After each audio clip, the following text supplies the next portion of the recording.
structured programming. As we know, the word C language is structured programming. हम लोग जो programming सीख रहे हैं उसे हम लोग स्ट्रक्चर्ड प्रोग्रामिंग के नाम से भी जानते हैं। तो आज हम समझेंगे ये दो वर्ड कितना पावरफुल प्रोग्रामिंग हमें स्किल डेवलप करा सकता है। एनी हाउ हमें अपने प्रोग्रामिंग की लॉजिकल स्किल को बढ़ाना है ना। सभी स्टूडेंट्स के पास में यही एक ड्रीम है कि किस तरीके से हम अपनी लॉजिकल स्किल जो कि प्रोग्रामिंग में लगती है, हम किस तरीके से इसे इन्हांस करें जिससे कि हम अच्छे प्रोग्राम लिख सकें। तो स्ट्रक्चर प्रोग्रामिंग का मतलब ही यही है कि इतनी अच्छे से ऑर्गेनाइजेशन दी गया है कि कोई भी स्टूडेंट बहुत जल्दी से इस मैथोलॉजी को अडॉप्ट कर सकता है और बेहतरीन तरीके से प्रोग्रामिंग भी अपनी लिख सकता है। तो आज हम लोग इसमें कुछ टिप्स देखना चाहते हैं कि किस तरीके से हमें इसे समझना है। Now the first important sentence, structure programming is a logical programming method. ठीक है, it is a logical programming method and it is considered an originator to object oriented programming। तो स्ट्रक्चर प्रोग्रामिंग अगर किसी ने सीख ली तो निश्चित ही ऑब्जेक्ट ओरिएंटेड प्रोग्रामिंग वो सीख लेगा। ठीक है, अगर कोई स्टूडेंट ने अपने को बेस्ट कर लिया स्ट्रक्चर प्रोग्रामिंग में तो 100% वो अपने आप को ऑब्जेक्ट ओरिएंटेड प्रोग्रामिंग में बहुत अच्छा कंसेप्ट डेवलप कर सकता है। तो स्ट्रक्चर प्रोग्रामिंग पहले सीख लेते हैं, उसके बाद आप ऑब्जेक्ट ओरिएंटेड प्रोग्रामिंग भी नेक्स्ट सेमेस्टर सीखेंगे। Now in structure programming design, सबसे पहली बात है हमें यह समझना है कि ये स्ट्रक्चर प्रोग्रामिंग में क्या फोकस हम करते हैं। नॉर्मली स्ट्रक्चर प्रोग्रामिंग में programs are broken the problem into smaller modules, है ना। इस चीज को मैंने जो हाईलाइट किया है इसको आप 2-3 बार सेंटेंस वन में पढ़िए, what is mean bye it. ठीक है, तो इससे कुछ ना कुछ आप अपने माइंड में इंटरप्रिटेशन डेवलप करिए कि इसका मीनिंग क्या हो सकता है। देखिए, जब तक आप अपने माइंड को प्रेशर नहीं देंगे तब तक हम आगे नहीं बढ़ पाएंगे।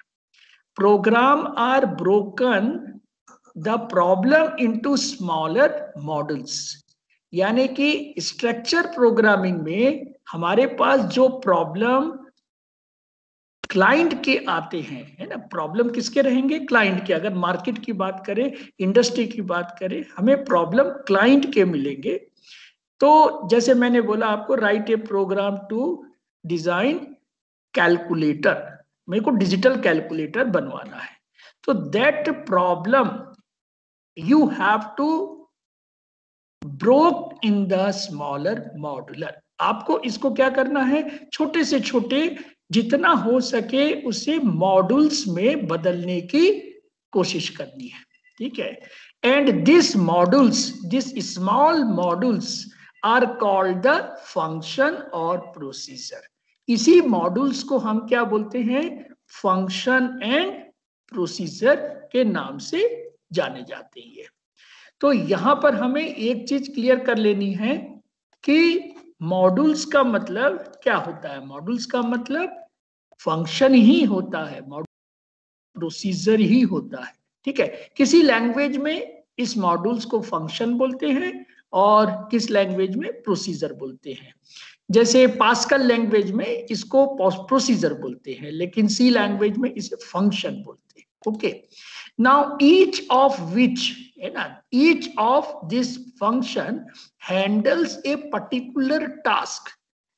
ये फंक्शन में इतनी कैपेबिलिटी होती है कि वो अपने आप ही कोई एक टास्क को हैंडल कर सकता है with its own data and logic, with its own data and logic। देखिए इसका मतलब क्या हो रहा है, कोई भी हम प्रोग्राम लिखते हैं तो प्रोग्राम के अंदर दो इंपॉर्टेंट इंटिटी हो सकती है। पहला क्या हो सकता है कि हमने क्या इंस्ट्रक्शन लिखे हैं, दैट इज नोन एज, और ऑपरेट कर रहे हैं। तो it is mean by that कि with its own data and logic. हमने बोला write a program to find a area of circle. तो एरिया ऑफ सर्कल में दो इंपॉर्टेंट चीज हमें चाहिए। एक तो हमें उसकी लॉजिक चाहिए कि हम किस प्रकार से इंस्ट्रक्शन लिखेंगे, और उस लॉजिक में हमें चाहिए डेटा। किस किस चीज का डेटा? मिनिमम आपके पास रेडियस इनपुट कराना पड़ेगा। क्यों? क्योंकि पाई की वैल्यू कांस्टेंट होती है। तो pi into R, that is pi R square को हम जब भी ऑपरेट करेंगे तो हमारे पास में एरिया ऑफ सर्कल की वैल्यू मिल सकती है। तो this is with its own data and logic. ठीक है, मैं एक एक सेंटेंस को जितना हो सकता है उतना मैं आपको इंटरप्रेट करके हिंदी में भी और इंग्लिश में भी थोड़ा कुछ समझा रहा हूं, तो आपको कहीं से भी प्रॉब्लम। देखिए इंजीनियरिंग कॉलेज में सबसे इंपॉर्टेंट क्या चीज है कि हमें रटना नहीं है। अगर जो रट लेगा ना वो इंजीनियर नहीं बन के वो इंजीनियर कॉपी बन जाएगा। ठीक है, हमें इसको अंडरस्टैंड करना है। भले एक बार पढ़ लो, दो बार पढ़ लो, जितने बार भी आपको पढ़ना है आप पढ़ सकते हैं। ठीक है, तो जब तक आप इंटरप्रेट नहीं कर सकते किसी चीज को तब तक देखिए अंडरस्टैंडिंग में ही इंजॉयमेंट कर सकते हैं। रटने में क्या है, एग्जाम पास हो सकता है, एग्जाम में अच्छे मार्क्स आ सकते हैं, अच्छे मार्क्स से आपको केवल एंट्री फीस मिल सकती है। फिर आपके पास जब टेस्ट होगा तो हो सकता है कि आप नहीं अच्छा बोल पाए, तो नहीं अच्छा समझा पाए, तो आप इमिडिएटली उस लिस्ट से लास्ट रैंक पे पहुंच जाते हैं। तो हमें अंडरस्टैंडिंग होना बहुत जरूरी है। ओके, तो अब देखिए इस हाईलाइट सेंटेंस में क्या लिखा है, information can be pass from one function to another function through parameters. तो इसमें हमें डिक्शनरी में नए वर्ड क्या जोड़ने हैं कि हमें इंफॉर्मेशन, पहली बात तो इंफॉर्मेशन को डालना है। Information is not a data, ठीक है ना। तो information can be pass from one function to another function.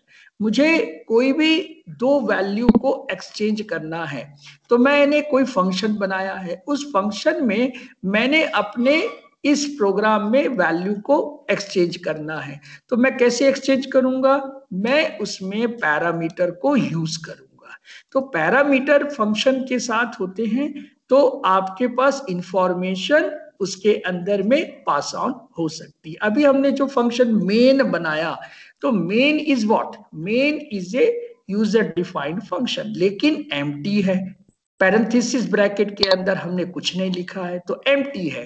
तो ये फंक्शन नॉर्मली कोई भी पैरामीटर एक्सेप्ट नहीं करती है। ठीक है, लेकिन हम अभी बनाएंगे ऐसा फंक्शन जो कि पैरामीटर भी एक्सेप्ट करता है। ठीक है, तो आप लोग आगे भी पढ़ते जाइए, मैं जो भी पढ़ा रहा हूं उससे भी आगे आपको जाना है। ठीक है, तो आप इसको आगे पढ़ सकते हैं। Okay, now a function can have local data that can not be access outside the function scope. अब देखिए ये लाइन में इतना ज्यादा मीनिंग निकल के आ रहा है, आप बहुत अच्छे से इसको इलॉबरेट करिए। ए function can have local data, तो डेटा हमारे पास में फंक्शन में होगा तो वो लोकल हो सकता है, और एक नाम है ग्लोबल डेटा। तो देखिए लोकल और ग्लोबल से आप क्या समझ रहे हैं, लोकल का मतलब है कि वो फंक्शन के अंदर ही यूज हो सकता है, उसके बाहर यूज नहीं हो सकता है। लेकिन ग्लोबल डेटा का मतलब वो फंक्शन में भी यूज होगा और दूसरे फंक्शन में भी यूज होगा। तो हमारे पास में क्या है, डेटा लोकल होगा। हम वाइड मेन के अंदर क्या लिख रहे हैं, करली ब्रैकेट में इंट ए सेमीकोलन। तो जो इंट ए सेमीकोलन लिख रहे हैं, ये आपका ए क्या है, variable as a local data, ये लोकल डेटा बन गया। अभी जब लोकल डेटा बन गया, इसका मतलब ये है कि it can not B accessed outside the function scope, यानी ये डेटा दूसरे फंक्शन में यूज नहीं होगा। तो ये हम एक मेथोलॉजी से अपने डेटा को सिक्योर भी कर रहे हैं। लोकल डेटा से हम सिक्योर कर सकते हैं, लेकिन सबसे इंपॉर्टेंट बात है कि हम मैक्स टू मैक्स बहुत इंपॉर्टेंट चीज को ही सिक्योर कर सकते हैं, लेकिन हमें कुछ ना कुछ डेटा को ग्लोबल बनाना ही पड़ेगा। लेकिन ये ग्लोबल डेटा ही प्रोसीजर ओरिएंटेड प्रोग्रामिंग में डिसएडवांटेज बन जाते हैं, जिसको ओवरकम किया है ऑब्जेक्ट ओरिएंटेड प्रोग्रामिंग में। ऑब्जेक्ट ओरिएंटेड प्रोग्रामिंग में कोई भी डेटा लूजली मूव नहीं होता है, उसके साथ उसका गॉडफादर फंक्शन भी रहता है। तो this is a difference between this structure programming और in the object oriented programming, जो हम बाद में पढ़ेंगे। अभी हमको सी का पहले फंडामेंटल पूरा कंप्लीट करना है। Now next point, the result of this process, है ना, यहां पर जो भी फंक्शन से प्रोसेस होगा, is that all the other different function are combined in the main function. तो मेन फंक्शन के अंदर में सारे फंक्शन को इंटीग्रेट करके हम अपने रिजल्ट को डिस्प्ले करते हैं। जैसे मैंने कैलकुलेटर का प्रोग्राम बनाना है, तो कैलकुलेटर का प्रोग्राम में मुझे पता है कि ये एडिशन होगा, सब्ट्रैक्शन होगा, मल्टीप्लिकेशन होगा, डिवीजन होगा। मुझे मेमोरी चाहिए स्टोर करने के लिए, मुझे मेमोरी रिकॉल करने के लिए चाहिए। ऐसे जितने मुझे आपके इलेक्ट्रॉनिक्स कैलकुलेटर में होते हैं, वो पूरे मुझे मैथोलॉजी चाहिए। तो मैं यहाँ पे हर चीज को एक ही प्रोग्राम में लिख सकता हूं, लेकिन वो मॉड्यूलर प्रोग्रामिंग नहीं कहलाएगी। मॉड्यूलर प्रोग्रामिंग का मतलब है कि आप उसको असेंबल करिए, लेकिन उसे रखिए।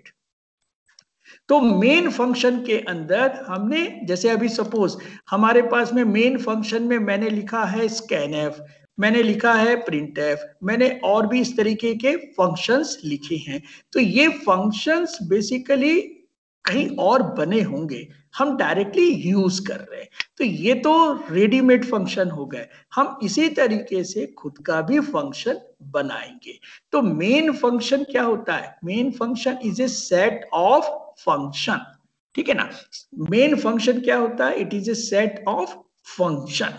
Okay, now many of the high level language, है ना, जो हमने अभी पॉपुलर प्रीवियस लेक्चर में पढ़ा था, बहुत सारी पॉपुलर लैंग्वेजेस जो कि हाई लेवल लैंग्वेज कहलाती हैं, जैसे सी और पास्कल, यहाँ पर दो का एग्जांपल दे रहे हैं, are supported structured programming methodology.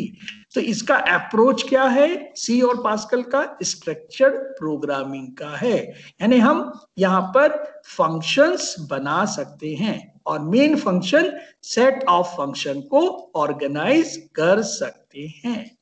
अब ध्यान से हमें बस एक चीज और पढ़नी है कि structure of C programming language किस तरीके से होता है। ठीक है, स्ट्रक्चर ऑफ सी में जो आप अभी वेलकम प्रोग्राम देखे हैं, आप तो बहुत बड़े बड़े प्रोग्राम अब बनाने लग गए हैं, बहुत अच्छी बात है, लेकिन इसका हमें थ्योरी में इस तरीके से समझ के लिखना पड़ेगा। अगर थ्योरी में कभी पूछा जाता है कि write structure of C programming language, तो आपको ये जो रेक्टेंगल बॉक्स मैंने बनाया है, इस तरीके से बना के एक्सप्लेन करना पड़ेगा। ध्यान से देखिए, इसमें दो कॉलम दिए हैं। ये है आपका पहला कॉलम, ये है आपका पहला कॉलम जिसमें डॉक्यूमेंटेशन सेक्शन लिखा है, और दूसरा कॉलम है इसका एक्सप्लेनेशन। तो देखिए इसमें ध्यान से, जो लेफ्ट वाला कॉलम है ये एग्जैक्टली आपका टेक्निकल कंसेप्ट है, और ये जो राइट हैंड कॉलम है ये बेसिकली डिस्क्रिप्शन है। तो इसे हमें केवल समझना है। जब भी हम प्रोग्राम बनाएंगे तो ये लेफ्ट कॉलम वाले कंसेप्ट को बनाती है। तो अब ध्यान से देखिए कि कोई भी प्रोग्राम हम बनाते हैं तो उसके अंदर सबसे पहले डॉक्यूमेंटेशन सेक्शन होना कंपलसरी है। अब डॉक्यूमेंटेशन सेक्शन क्या होता है, जैसे कि नाम से ये समझ में आ रहा है कि कुछ हमें ब्रीफ करना चाहिए कि हमारा प्रोग्राम जो बन रहा है, वो जो नीचे आपने वाइड मेन के अंदर सब बनाया है, उसका हमें एग्जैक्टली क्या करना चाहिए, प्रोग्राम ऊपर कमेंट में लिखना चाहिए। इस डॉक्यूमेंटेशन सेक्शन में हमें जितने कमेंट लाइन के द्वारा हमें name of the program, time, हमने किस टाइम में बनाया है, कौन से डेट पे बनाया है, तो ये सारी चीजें हमें उसमें लिखना चाहिए। जैसे कभी कभी आपने देखा होगा वर्जन्स भी रहते हैं कि पहला वर्जन है, दूसरा वर्जन है, तीसरा वर्जन है, तो हमें लिखना जरूरी है डॉक्यूमेंटेशन सेक्शन में। बहुत समय क्या होता है कि आपका जो प्रोग्राम है दूसरे सब इंजीनियर या फिर दूसरे आपके जूनियर इंजीनियर उसे एग्जीक्यूट करते हैं, तो उस समय उन्हें पता ही नहीं चलता है कि प्रोग्राम किसका है। मैंने लिखा right a programme display welcome, अब आपने उसका आउटपुट में वेलकम बताया है कि इसको रन करेंगे तो सर वेलकम मिलेगा, लेकिन आपने डॉक्यूमेंटेशन में सेक्शन में नहीं लिखा है, आपको लिखना चाहिए। तो आप लिखेंगे तो वहां पे लिख दीजिए कमेंट में कि this is the object of this program. जिससे क्या फायदा होगा, इससे फायदा ये होगा कि this helps to give you an overview of the program. तो प्रोग्राम का हम ओवरव्यू यहां से ले सकते, कोई भी अननोन जो भी प्रोग्रामर है वो आपके प्रोग्रामर को समझ सकता है। देखिए हमें ऐसा नहीं सोचना चाहिए कि मेरा प्रोग्राम किसी को समझ में नहीं आए, या मेरा प्रोग्राम बहुत ज्यादा कॉम्प्लिकेशन कर दिया जिससे कि दूसरों को भी बिल्कुल अंडरस्टैंडिंग, ऐसा कुछ नहीं होना चाहिए। देखिए हम लोग को एक दूसरे का रिगार्ड देना कंपलसरी है। हमें अपने इंजीनियर्स को, अपने क्लासमेट्स को, जो भी प्रोग्रामिंग बना रहे हैं सबको हमें यहाँ पे क्या करना पड़ेगा,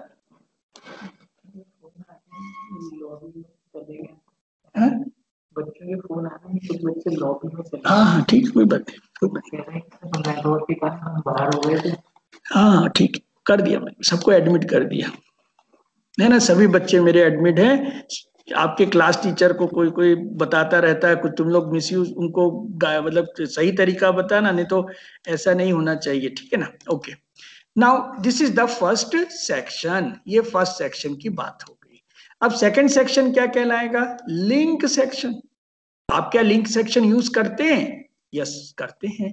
कैसे करते हैं भाई, लिंक सेक्शन में आप जितने भी हेडर फाइल्स डालते हैं ना, that is known as a link section. हमने लिखा इंक्लूड stdio.h, तो ये लिंक सेक्शन है। हमने लिखा इंक्लूड math.h, तो ये क्या है, आपका लिंक सेक्शन है। हमने लिखा इंक्लूड ctype.h, तो ये आपका लिंक सेक्शन है। ये जो लिंक सेक्शन अभी तक हम यूज कर रहे हैं ये भी आपका रेडीमेड है, आप चाहे तो इसे यूजर डिफाइंड भी बना सकते हैं। आप अपनी खुद की भी हेडर फाइल बना सकते हैं, आप अपनी खुद की भी हेडर फाइल बना सकते हैं, ठीक है। देखिए प्रोग्रामिंग में सबसे पहले हमें रेडीमेड से काम करना पड़ता है, और जब हम रेडीमेड का काम कर लेते हैं तो हमें अपने न्यू टास्क के लिए नया यूजर डिफाइंड भी बनाना पड़ता है। तो दिस इज द रिक्वायरमेंट, तो ये सारी रिक्वायरमेंट हमको समझ में आनी चाहिए। Okay, now second section. तो देखिए ये लिंक सेक्शन क्या कहता है, consist of header files and also provide instruction to compiler to link function from the system library. तो आपको ध्यान रखना है कि लिंक सेक्शन कुछ होता है, और जो हम लोग लिंक सेक्शन यूज कर रहे हैं वो एक्चुअली हमारे सिस्टम लाइब्रेरी कहलाती है, और ये कंपाइलर को बताया जाता है कि ये टाइप के हेडर फाइल्स को आप मेरे प्रोग्राम में लिंक करिए, जिससे कि जो मैंने फंक्शन यूज किया है उसकी प्रोग्रामिंग में मुझे कंपाइल करने में दिक्कत नहीं होना चाहिए। जैसे मैंने printf का यूज किया, scanf का यूज किया, अब इसकी प्रोग्रामिंग कहाँ है, इसकी प्रोग्रामिंग है stdio.h में। अगर मैंने उसको लिंक नहीं किया तो आपका printf और scanf रन नहीं होगा, क्योंकि हमने उसकी प्रोग्रामिंग नहीं लिखी है। हमने तो सिंपली क्या लिखा है, एरिया ऑफ सर्कल का प्रोग्राम, जिसके अंदर में हमने एज्यूम किया कि scanf हमें इनपुट देगा, प्रिंट एफ हमें आउटपुट देगा। तो ये कंसेप्ट है लिंक सेक्शन का। Now next is the defining the definition of section.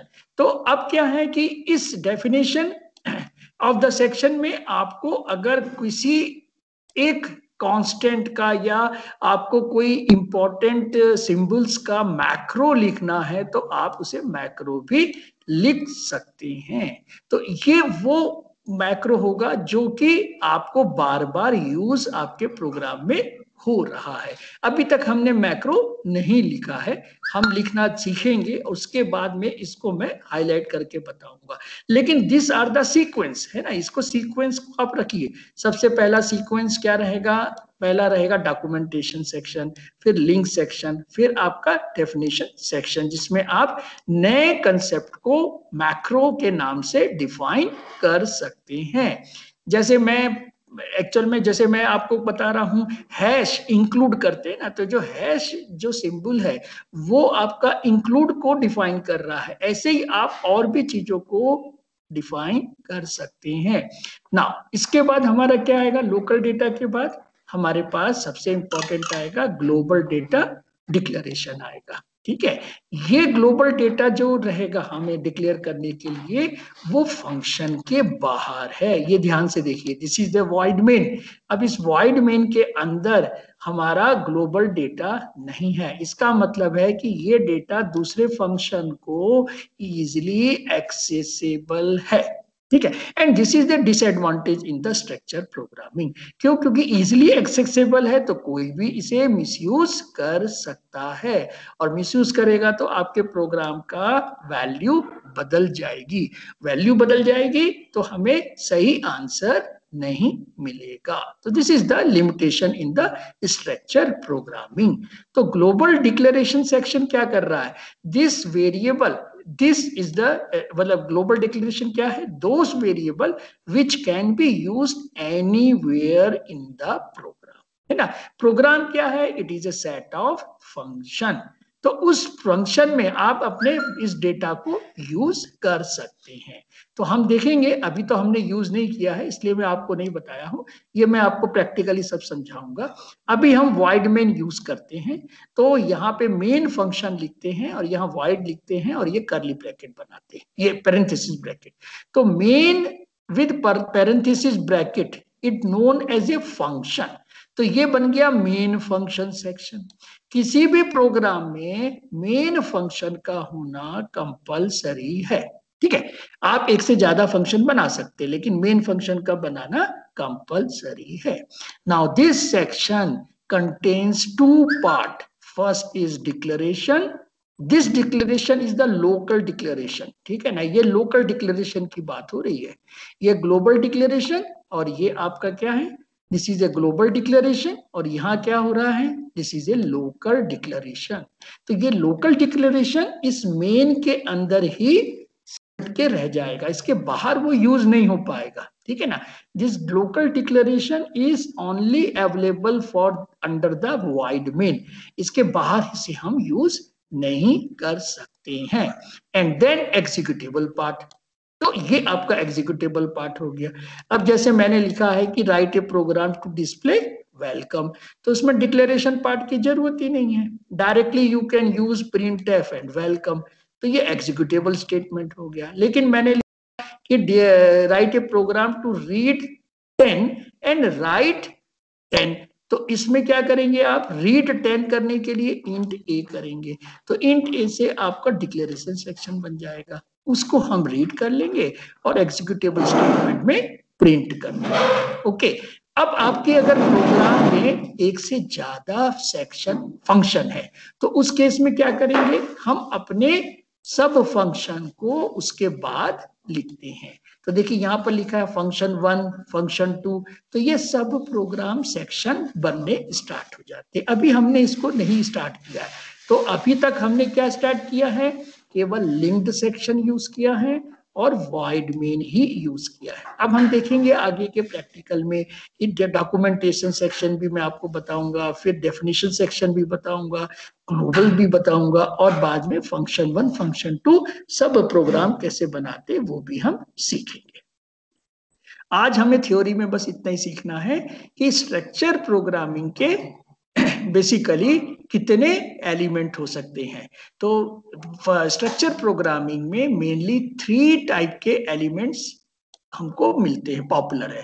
First is the sequence statements, ठीक है ना। तो ये सबसे पहले हमने जितने भी प्रोग्राम सीखे थे ये क्या है, सीक्वेंस स्टेटमेंट के थे, जिसके अंदर में ब्रांचिंग स्टेटमेंट नहीं थी, लूपिंग स्टेटमेंट नहीं थी। तो अब हम देख रहे हैं प्रैक्टिकल में, आज हम इसको कंप्लीट करेंगे, selection statement and branching statement, आज हम इसको खत्म करने वाले हैं। इसके बाद हम नेक्स्ट प्रैक्टिकल में देखेंगे इटरेशन स्टेटमेंट और लूपिंग स्टेटमेंट। इटरेशन और लूपिंग का मतलब एक ही होता है, ठीक है। सिलेक्शन एंड ब्रांचिंग का मतलब भी एक ही होता है। तो ये 3 टाइप के एलिमेंट आपको मिलते हैं, किसमें, स्ट्रक्चर प्रोग्रामिंग में मिलते हैं, ठीक है। हाँ, वो तो अभी बन रही है, वो मैंने दूसरे को दिया है बनाने के लिए, हर टीचर से लिखना पड़ता है। अभी क्लास के बाद में आता हूँ, या फिर हिमानी मैडम से ले लेना, उनको दिया है ना।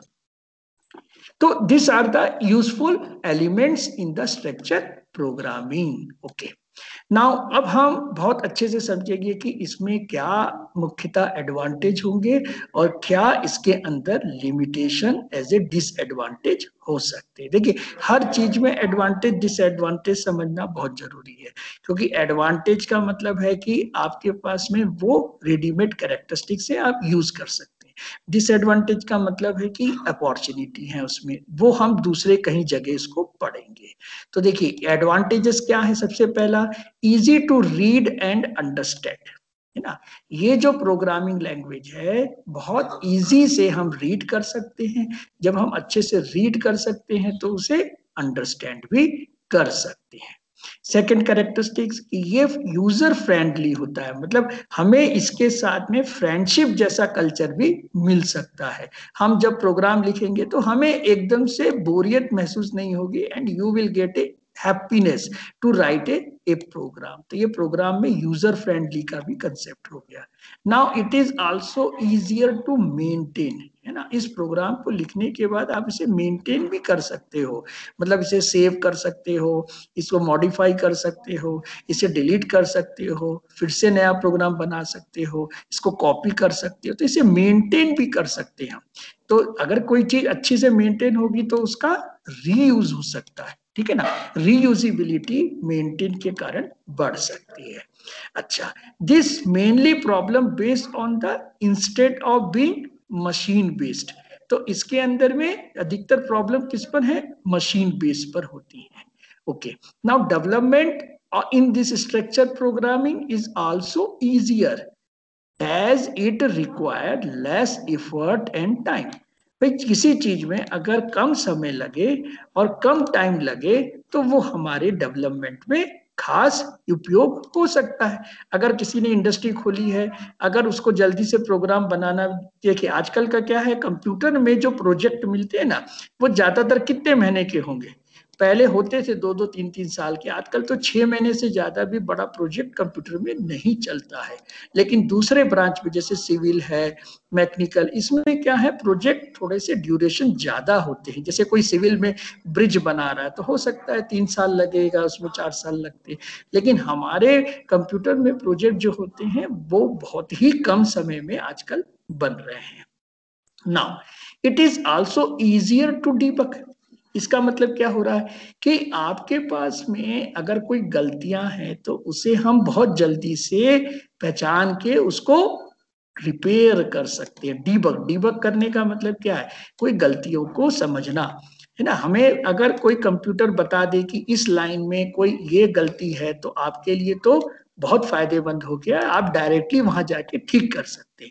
अगर कोई आपके पास नहीं बता रहा है तो हमें उसे वहां तक समझना पड़ता है। तो हमारे पास इतने अच्छे एडिटर कंपाइलर हैं कि वो हमें स्टेटमेंट बताते हैं कि पर्टिकुलर दिस लाइन में आपने कैपिटल मेन का एम लिखा है, यहाँ पर पैरेंथेसिस नहीं लगाया है, यहाँ पर कर्ली ब्रैकेट नहीं लिखा है, यहाँ पर सेमीकोलन नहीं लिखा है। ऐसे हमारे पास इंटेलिजेंट डिबगर्स आ गए हैं जो हमें यूजर फ्रेंडली जैसे समझाते हैं कि हमें ये चीज करनी है। तो देखिए यहाँ पे है ना, हर चीज धीरे धीरे इतनी स्मार्ट होते जा रही है कि आपको काम करने में ज्यादा समय नहीं लगेगा। लास्टली क्या है कि ये जो प्रोग्राम बना रहे हैं वो इंडिपेंडेंट टू मशीन बन रहा है, यानी कि मैंने अगर कोई एक पर्टिकुलर एक्स कंप्यूटर में मैंने कोई प्रोग्राम बनाया है तो वो वाई कंप्यूटर में इजीली रन हो सकता है, चाहे वो कंप्यूटर किसी भी मेड का हो, पर वो मशीन हमारे पास में इंडिपेंडेंट हो सकती है। लेकिन अभी एप्पल वाला जो कंसेप्ट है वो अलग है, ठीक है ना। हम आईबीएम की बात कर रहे हैं, आईबीएम स्टैंडर्ड के जो भी मशीन है उसमें हमने अगर प्रोग्राम बनाया है तो वो किसी भी आईबीएम मशीन में, देखिए आईबीएम का मतलब ये नहीं कि उसके ऊपर आईबीएम लिखा होना चाहिए, जैसे एचपी है वो भी आईबीएम स्टैंडर्ड का काम करती है, ठीक है ना। पहले लेनोवो आती थी, वो भी आईबीएम स्टैंडर्ड का काम करती है। तो मोस्टली जो भी हमारे हार्डवेयर्स हैं वो आईबीएम के कंसेप्ट में ही हमको यूज करने पड़ते हैं, हम दूसरा कोई नहीं यूज कर सकते। स्टैंडर्ड्स क्या चाहिए हमको, आईबीएम का चाहिए, जिससे कि जैसे मैंने कोई एक नई कंपनी स्टार्ट करनी है कंप्यूटर हार्डवेयर की तो मैं कर सकता हूं, लेकिन मुझे स्टैंडर्ड कौन सा फॉलो करना पड़ेगा, आईबीएम का। क्यों? क्योंकि मेरा होस्ट क्या है, आईबीएम मेड मशीन होती है। अब जल्दी से हम डिसएडवांटेज देखेंगे हमारे स्ट्रक्चर प्रोग्रामिंग के। तो यहाँ पे सबसे इंपॉर्टेंट डिसएडवांटेज क्या है, since it is machine independent so it takes time to convert machine code to require compiler. अगर हमारा जो प्रोग्राम है मशीन इंडिपेंडेंट है तो वो दूसरे मशीन में चलता कैसा होगा, उसको चलाने के लिए वी रिक्वायर्ड सम कन्वर्शन। तो वो कन्वर्शन करने में जो टाइम लगेगा वो लगेगा, ठीक है ना। तो हमारे पास इतने इफिशिएंट कंपाइलर हैं कि जो हमारे प्रोग्राम को मशीन इंडिपेंडेंट बना देते हैं, ठीक है। अब हम देखते हैं second disadvantage, the program depends upon changeable factor like a data type. यानी मैंने अगर इसमें कोई डेटा टाइप चेंज किया है तो मेरा प्रोग्राम भी उसमें चेंज होके रन हो जाता है, ज्यादा रिजिड कंसेप्ट नहीं होता है। It means therefore it needs to be updated with the need on the change data type. यानी यहाँ पे क्या हो रहा है कि डेटा टाइप चेंज होगा तो आपका प्रोग्राम नहीं रन होगा, उसे हमें फिर से रीराइट करना पड़ता है। अभी डेटा टाइप इंडिपेंडेंट प्रोग्राम नहीं बना रहे हैं, हम बना रहे हैं मशीन इंडिपेंडेंट प्रोग्राम, लेकिन डेटा टाइप तो डिपेंड ही रहेगा यहाँ पे, ठीक है ना, ये याद रखिए। Now last disadvantage, usually the development in the approach takes longer time as it is language dependent.